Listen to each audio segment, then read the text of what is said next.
Hello, hello. Welcome to the first ever Wombs of the World podcast. We are so grateful that you are here watching or listening. My name is Charlotte Brielle. I am the founder and executive director of Wombs of the World and Wombs of the World Foundation and all things Wombs of the World. And with me today is one of our core team members, technically our communications manager, named Kyndrick Peachey, who is a doula who came on one of our trips to Tanzania a few months ago, and I immediately poached from her job to come join us and help us grow Wombs of the World. And it was her idea for us to start a podcast, so figured she would be the perfect person to kick this off with. Hi, thank you so much. I'm so excited to be here and glad we are finally doing this because we need to have more conversations about birth and what it looks like on a global scale. And there's a huge interest, at least in both the families I serve here in El Paso, Texas, as a doula and lactation counselor. And the more people I talk with who have no idea what birth is, who have no idea what a doula, a birth worker, all of the things are, there is this continuous echo of why does this matter? How is different places and cultures birthing? And there's been a specific interest I've seen from even friends who don't have any children yet on, how did we get to this place of where we have hospital births versus home births, especially in the US. And there's a lot of different decisiveness around that. So I'm hoping this podcast can show more about what different places are doing and really grow everyone's knowledge on what their birthing options can be and why this work really matters. And I love it. As soon as you were like, why don't we have a podcast? I was like, why don't we have a podcast? There are just so many conversations I'm having all the time, or that happen on our trips where I'm like, this conversation feels like it could change the world. Like, we need to change the world with this conversation. And, our general tagline is culture is dynamic, birth is universal.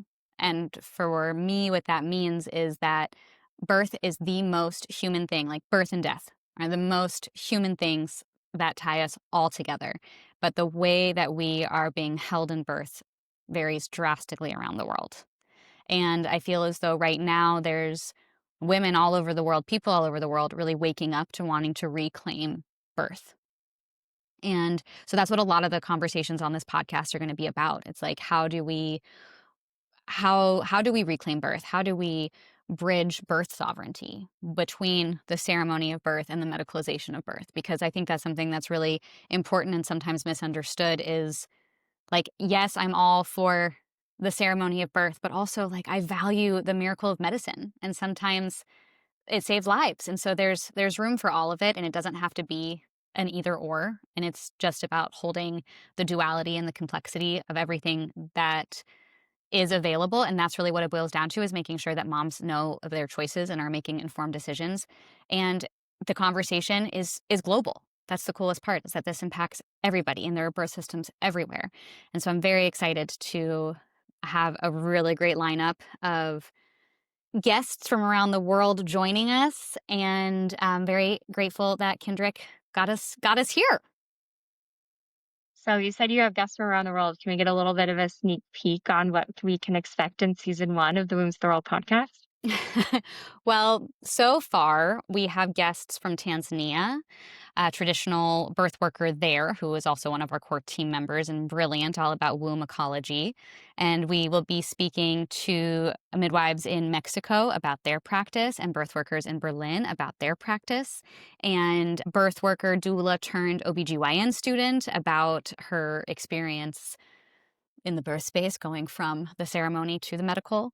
And a birth worker in South Africa, a birth worker from Venezuela. We've got a whole lot of people in the lineup to bring something truly special and global. And that's the whole point, is that there's so much we can learn from each other, and there's so much wisdom out there. And I think that something like 2025, we're living in a really incredibly polarized world. There's just so much, and it's so important for us to take a step back and remember that there is no one right way, especially when it comes to birth. And what's also kind of funny is, like, baby is only going to come out one of two ways. It's like, it's not that complicated. It's like one of two ways. But there's so much more that we can do around it. And I feel like there's just wisdom that's hibernating all over the world that's ready to wake up and be shared. And that's one of the coolest parts about being alive in this day and age, is we can find this information and share this information and cultivate it. And I'm hesitant to say the word preserve because I don't feel like it's been lost, but maybe like reanimate it. Yeah. So great Now, for someone guests. who is brand new to Wombs of the World and maybe to birth work in general, what is a doula? What's a midwife? What is a birth worker? Hmm. Yes, we always have to remember that we must take a step back and explain some of these things because it's not known to everybody, obviously. So a doula is a birth professional that is supposed to offer emotional, intellectual, and physical support throughout pregnancy, birth, and postpartum. That's kind of like the basic example, generic answer of what is a doula. And doula comes from the Greek word that means like of service to women or woman servant. So there's a lot of people that don't vibe with that language exactly. And so the word birth worker has become this much more umbrella term for people who work within the birth space. However, doula is a word that is used all over the world. Birth worker is very English focused, but doula is the same word all over the world when it's being used. And there are different kinds of doulas. So there's birth doulas that mostly accompany birth, but then there's postpartum doulas that mostly accompany postpartum.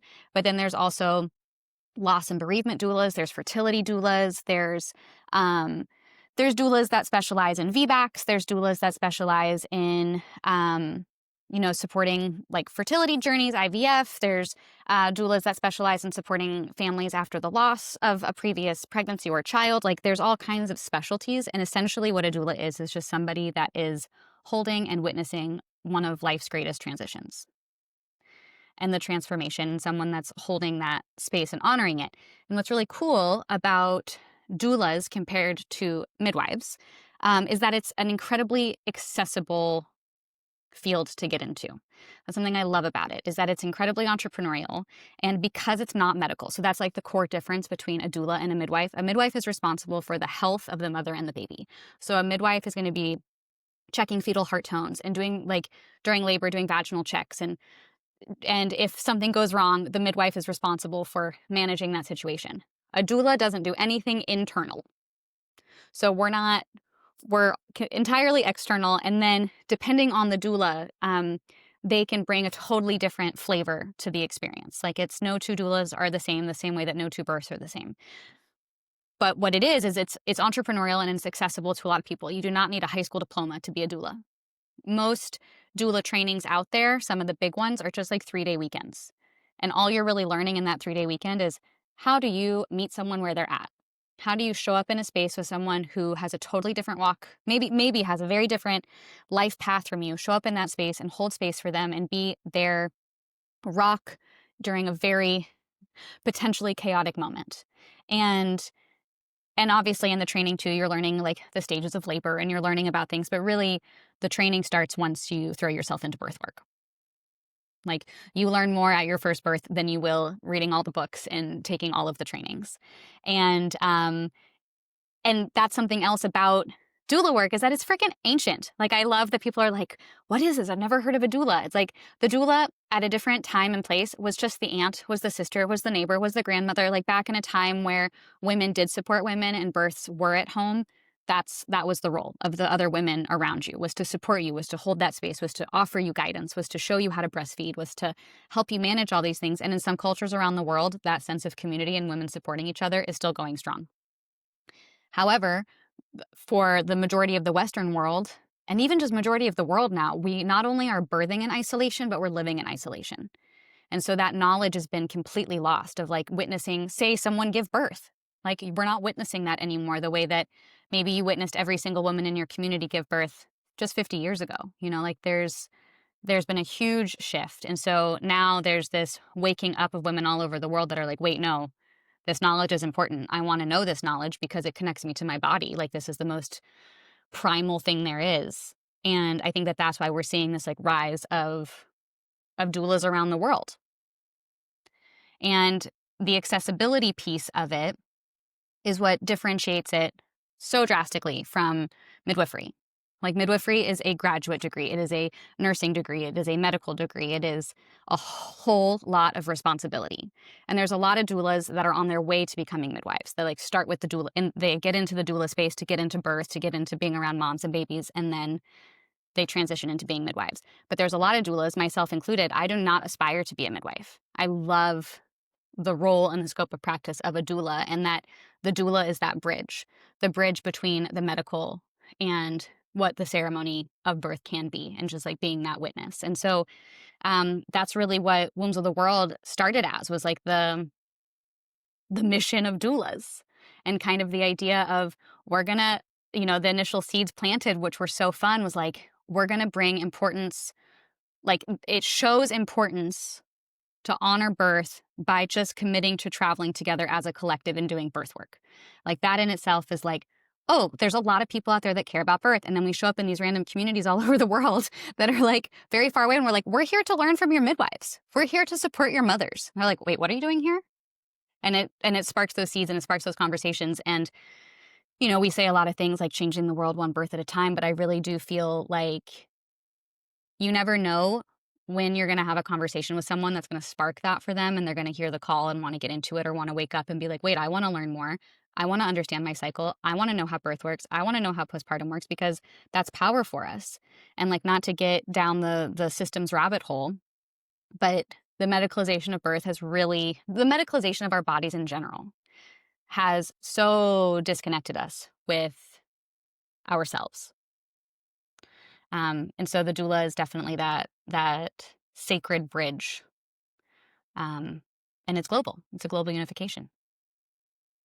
No, that's great. And it makes a lot of sense in how a doula is different from a midwife and how they both work together to support a mom just in different ways to Hmm. really bridge those gaps between what is going on internally with her and then what maybe she's physically and emotionally feeling.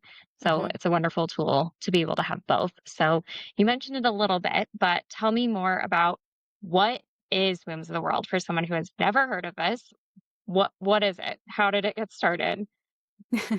Wombs of the World initially started as the idea of, hey, fellow doulas, who wants to go to Tanzania and volunteer in a birth clinic? Like that at the base, that's what the first seed planted was there was a relationship made with a clinic in Tanzania. I went and worked there, and I was like, oh, this could be cool. Maybe other people want to do this too. And turns out they did. And just from a very basic Instagram post before Wombs of the World was a thing, it was a hashtag. Wombs of the World was first a hashtag. Um, it had traction. People were really interested, and they're like, I want to go. I want to go. And I was like, oh, it's not just me. It's not just me that wants to travel and support moms and like is fascinated by culture and how we can do it differently, or how we could do it better. And so then all of a sudden I was like, wait, I can combine my love of travel and babies and supporting moms and gathering women. And this is amazing. So that was at its core. And that was in 2018, 2019. And so the first Wombs of the World trip in Tanzania happened in 2019. And then later that year, I was like, okay, well, oh my gosh, this is a thing. Let's do it. Where else can we go? And I did a semester abroad in Ecuador when I was in high school.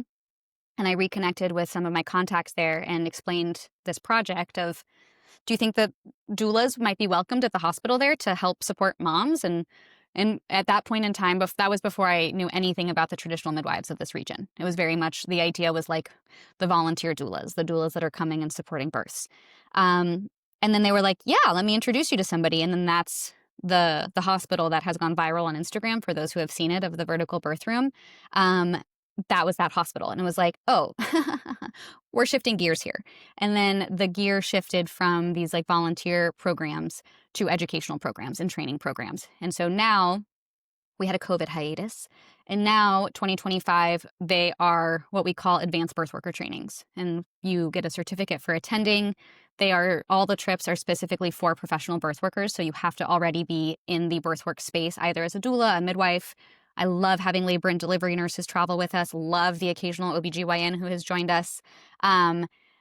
But the greatest part is that it's 11 days of us coming together and just geeking out about birth. It never stops. It never stops. It's like you're at the airport, you're coming in from the airport, and you're in the van and you start talking about birth.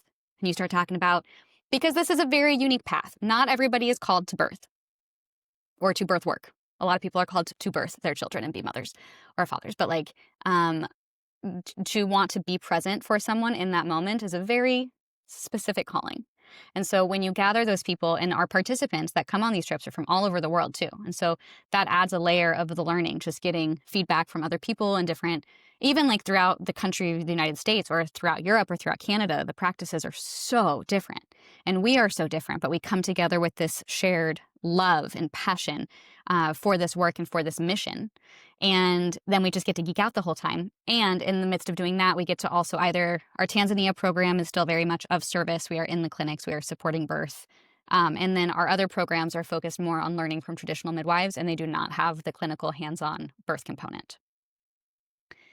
So baseline Wombs of the World, travel. It is like the combination of travel and doula work and coming together and magic. And since then, we have grown as well. So now we have online trainings. We're getting ready to launch a full-on doula training. It's been like years in the making, and we're about ready to release it to all of you. But our biggest thing coming up is the Wombs of the World Summit, which is the culmination of many years of work.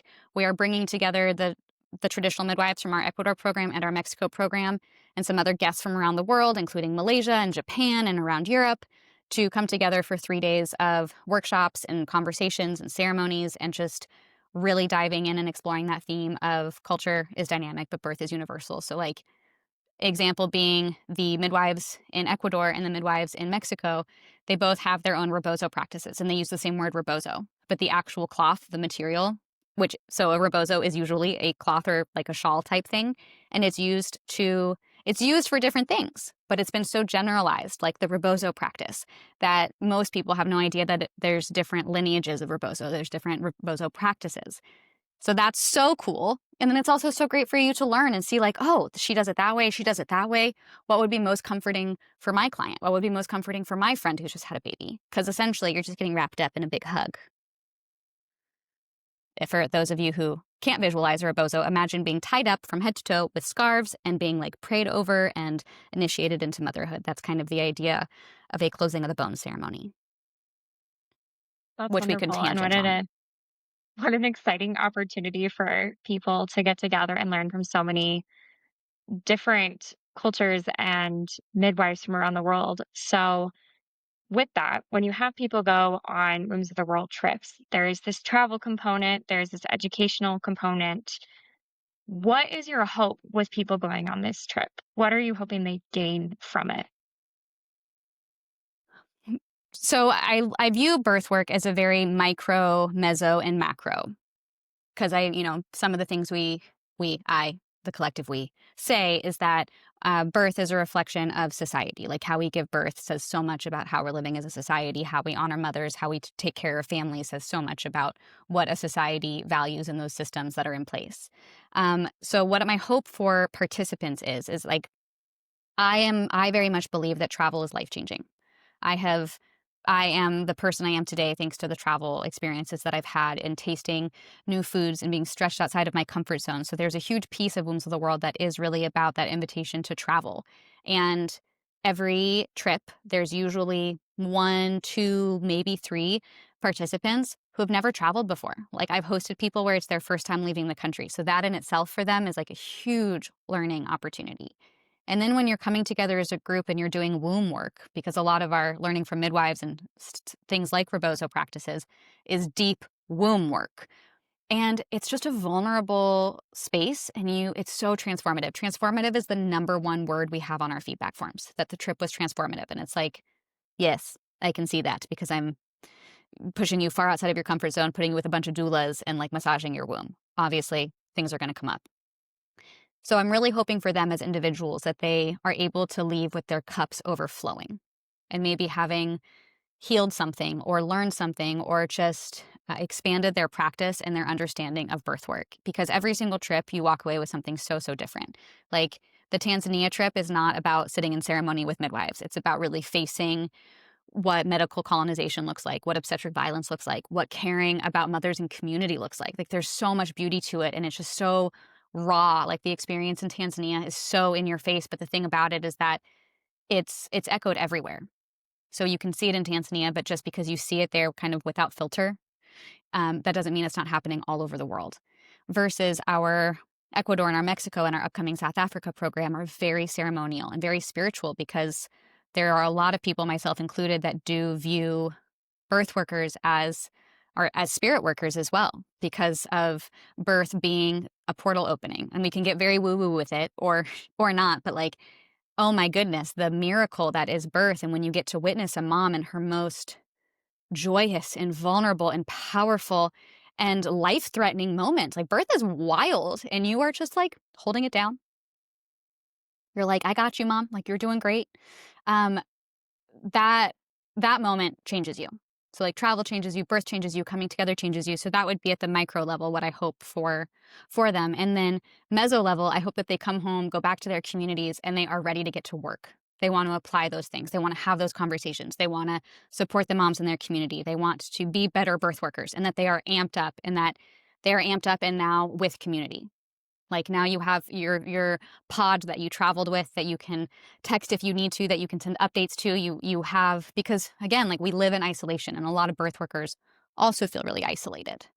And then the macro is planting all these seeds of change. I think that if we give more attention to birth and more conversations to birth, and when I say that, it's just like about honoring the mother, like honoring women, honoring this transition, because if we don't take care of the mother, who's going to take care of the rest of us? And so planting those seeds of change, and whether that's like, you have that conversation, you go home and you're talking about your Wombs of the World trip with someone who you have no idea, maybe they're writing policy.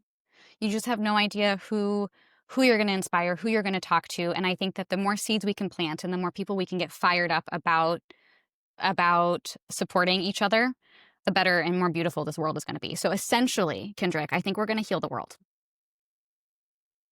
I'm here for it. I'm Great. That's my ready. hope. Because at the end of the day, birth affects everyone. Men, Everybody. women, everyone. Hmm. Every single person is birthed. Hmm. So, hmm hmm yep, Everyone is born and right there with everyone you. dies. Like, without Let's improve like, it. yeah, exactly. Like, it just, and that's what gives me so much hope. And it's kind of this like silly hope, is that there are so many things we could do to drastically improve birth experiences with such little change. With such little change. And for me, that answer right there is the doula. Like, I was talking with one of our other podcast guests, with Kai, who is our Tanzania program director, brilliant, brilliant human being, and she refers to herself as a womb ecologist, and talking about how when the ecology of society is sick, if there's like a sickness, nature takes care of itself. And in the ecology of birth has popped up the doula as a healing factor to aid in supporting the entirety of the ecosystem. And the doula is just such a beautiful bridge between the medical and the ceremonial, and just, again, like, someone who is there to honor and witness you. Because nurses, praise nurses. Oh my gosh, labor and delivery nurses are some of the hardest working people I've ever met. Praise them. But they are busy, and they are at work, and there might be 8 other people having babies 20 other people having babies at the same time, like in Tanzania. Like, there could be so much going on, and they have to chart, and they have shifts. Like, they leave, and then if there's a new shift, like, that is how they flow. So it's normal that they're not going to be like riding every single wave and like holding that space and creating that space in a birth, because that's not their job. That's what the role of the doula is. And so it's like, we don't have to rewrite medical textbooks or redesign birthing rooms around the world. We just need to add the doula for a woman to feel safe and seen and held and cared for. Because maybe you've given birth, maybe if you're listening to this, birth can be really scary. Birth can be really scary and really, really unpredictable, and it can go all kinds of ways, and you can have the greatest of intentions, and it rarely goes according to plan. And so having somebody, I kind of refer to the doula as like the flight attendant, like, don't panic until the flight attendant panics. And the Oh, I flight love attendant that. will never panic. Like, we hold it down. We hold it down. And so it's like those things of, the dad looks at you because he doesn't understand what's happening, which is fair. Like, there's a lot of medical jargon that's going on. And there's what we call white coat agency, where we just trust medical providers because they have that authority with their scrubs or with their white lab coat on. And and on one hand, like, I want to be able to trust them. I want to be able to trust them.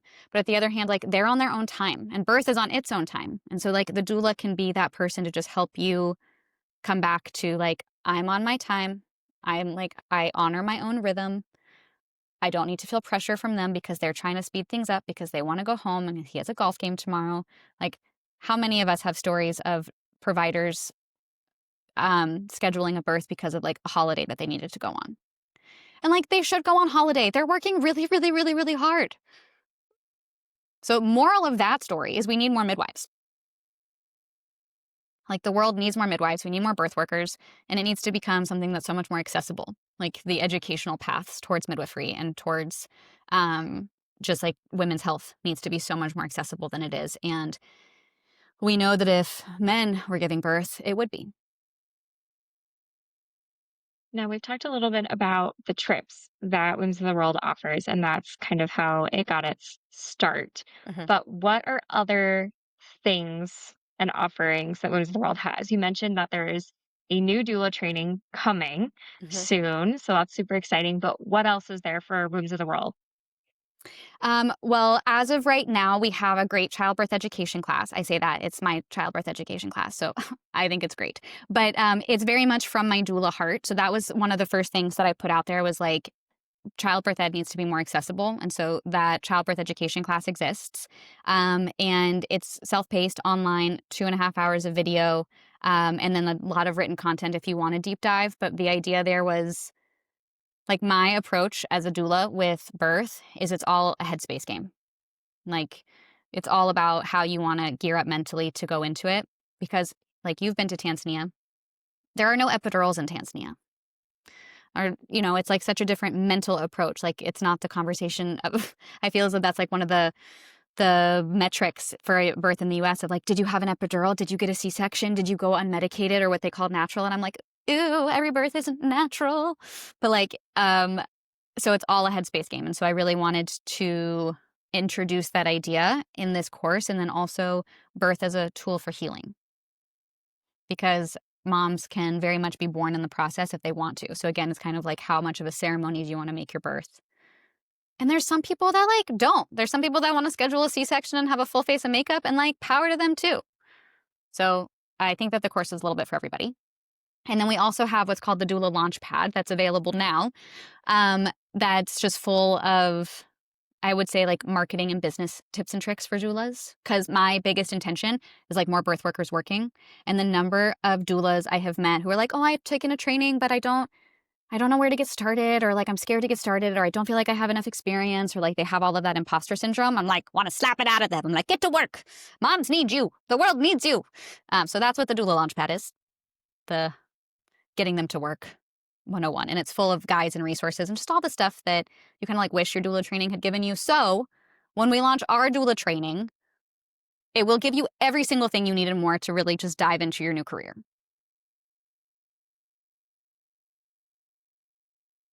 So exciting. I cannot wait for this.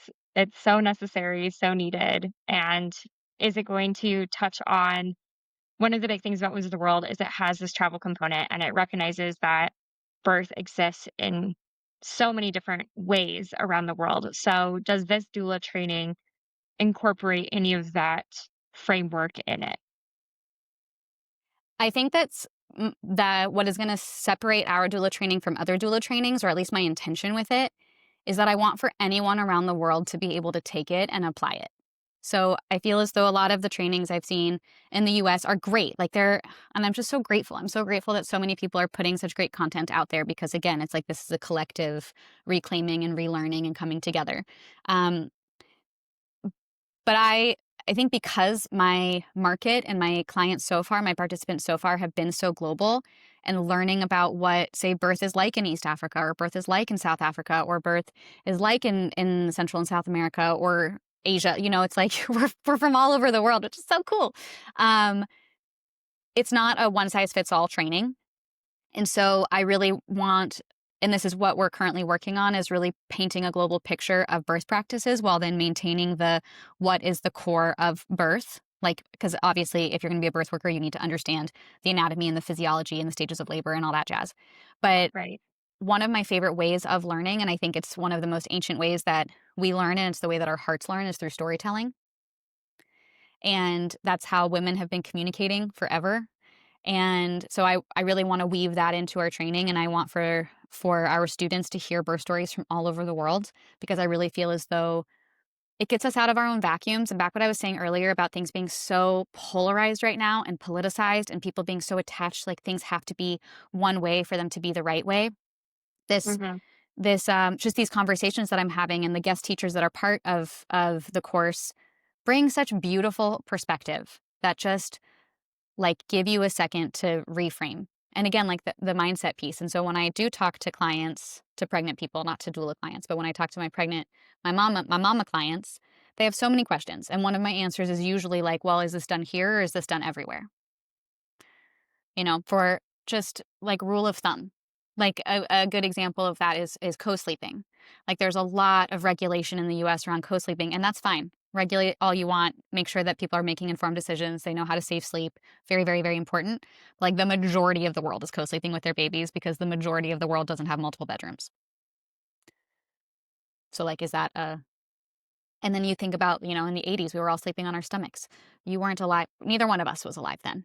But the like sleeping on your back, that's something that changed with time. And we learn more things constantly, but we've been around for a while already. And so I think we have figured a few things out. And one of them is like babies like being close to mom all the time, obsessively. Like really, babies are obsessed with mom. It's really cute. So that's my hope for the doula training, is that it's something that does have that global perspective. You're going to walk away feeling like you really understand birth as a body system, and then also like a part of the bigger system, and that it's giving you enough tools to look at your own country and how things work there. And then also like there's going to be tips and tricks on, does your country recognize doulas? How do you pitch it to a hospital? How do you approach a care provider to explain what your role is and what your credentials are? Because obviously, like in the US, we have now, it's great. There's a lot of insurance companies that are recognizing doulas, and that's awesome. That's awesome. I live in France, and France doesn't know what a doula is yet. That's a different tangent. But like, how would a doula in France get started? And like part of that is relationship building. And so those are the seeds. Those are the seeds of like reintroducing, like, I'm not here to get in your way. I'm not going to like slap a scalpel out of your hand, which is, I think, what they think a doula is going to do in the room. It's like, no, I'm literally just here to make sure that she feels really good and pampered and loved and seen and cared for. And like, you can do whatever you want to do, doctor. Like, as long as you're speaking to her with respect, and I'm going to be a witness of that. Um, and then our additional trainings. And so what we're releasing in January for the doula training is going to be entirely online, asynchronous. We will be having Kyndrick will be responsible for building the community, but we will be having community meetups, because that's a huge part of Wombs of the World, is like building this global collective of birth workers. But if you do want to dive deeper and you do want to really build community and you do want to have that advanced, super hands-on experience, that's what our trips are for. So now, by having the number of people that reach out to us being like, I'm not a birth worker, but I want to come on your trip, I'm like, nope. So now we are able to offer that and to make just birth work more accessible in general. And again, that's like what it all boils down to. And it's been so cool because of where we're positioned now and the reach that we have, which is such a privilege and honor to have the reach that we do, especially on social media. I have people all over the world reaching out asking for us to bring trainings to them. I'm like, cool, first we need to just create the first one, and then we will happily bring you trainings. So I think that Now, we're uniquely positioned.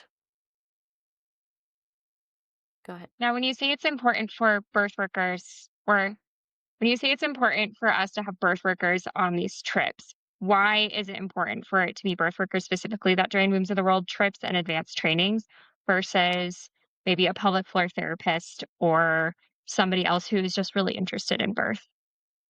I would consider a pelvic floor therapist still a birth worker, because they're supporting the perinatal period, getting moms prepped and rehabbing their pelvic floor after birth. So I would say that people, again, the birth worker umbrella is a pretty broad umbrella. Like, we've also had chiropractors join us who specialize in like prenatal postpartum adjustments, baby adjustments. We've had mental health providers join us that specialize in perinatal mood disorders, because they recognize that ceremony is so healing. So healing. And that's a huge emphasis in our Ecuador and our Mexico program is ceremony. And for instance, a ceremony of an example being like, for someone who's had several miscarriages or who has lost a baby, having a closing of the bone ceremony in recognition of those little lives, something because we brush as a society culturally, miscarriages are so brushed under the rug and dismissed and not talked about. So when you gather as a group of women, of birth workers, of people who know how to hold that space, and all of a sudden you're creating a space to recognize those little souls that were lost, or just the transition that mother went through, or just holding that space.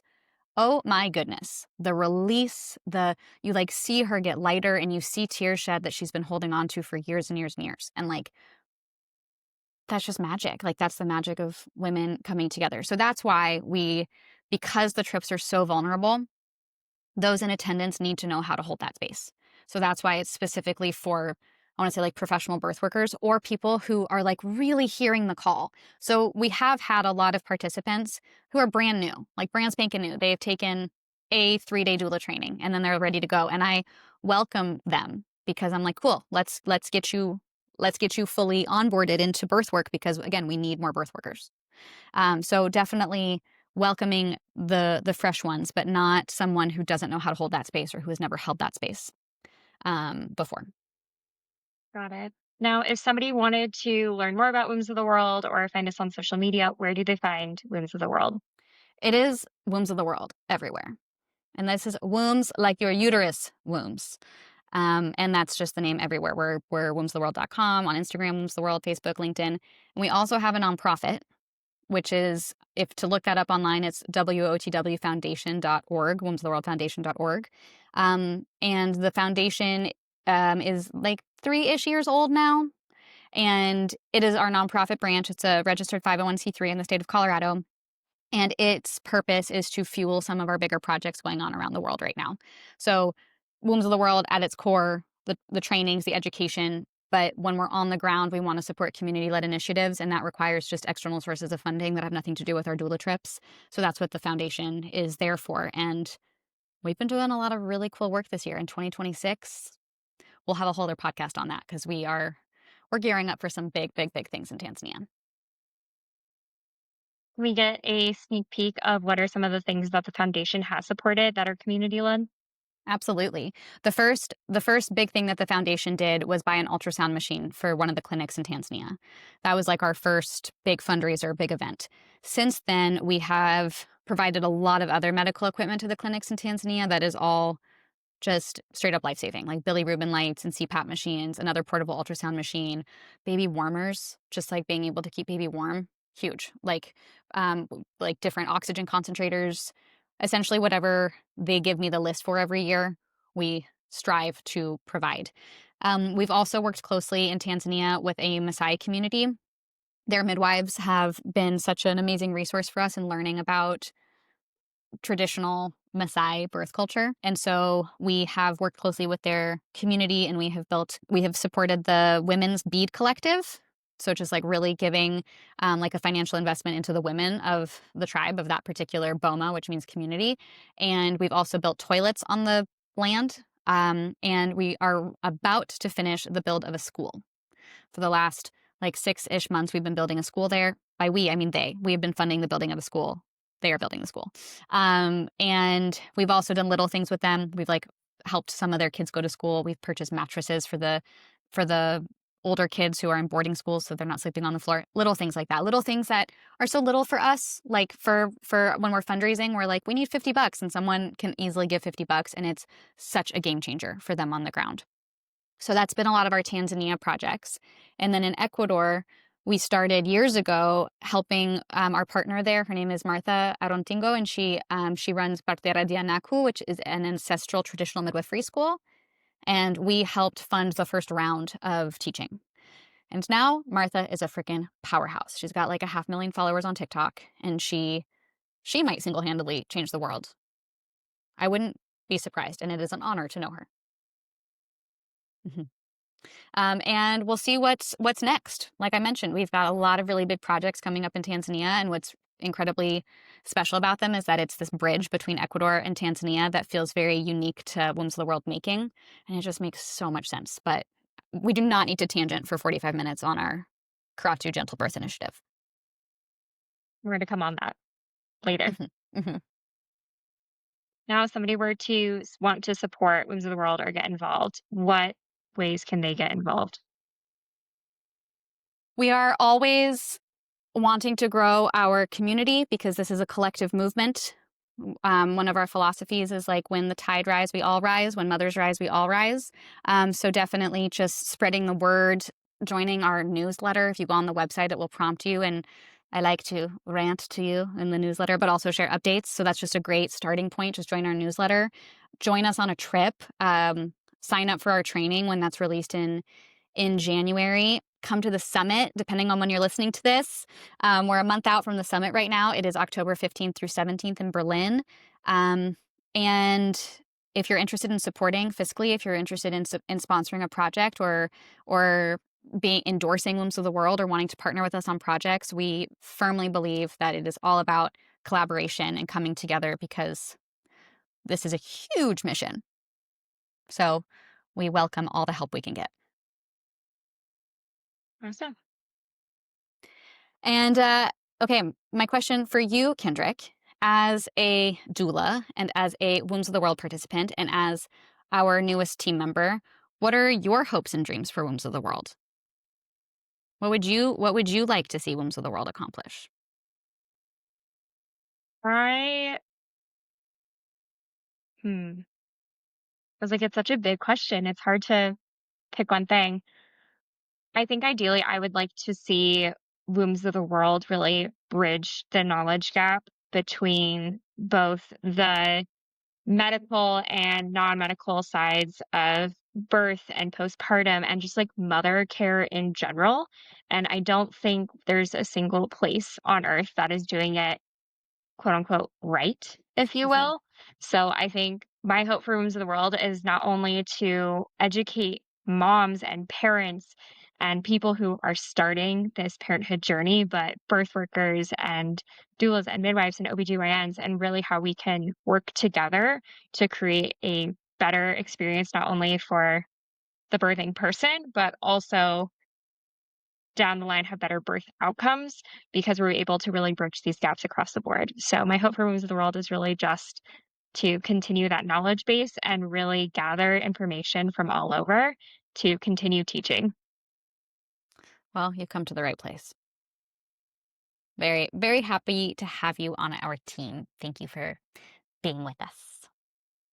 I'm so happy to be here and thank you for today's conversation. Hopefully, it helps people understand a little bit more about Women's of the World and they can stay tuned for these more in depth conversations about the different aspects and projects and partners and really see what Women's of the World is all about. Well, stay tuned.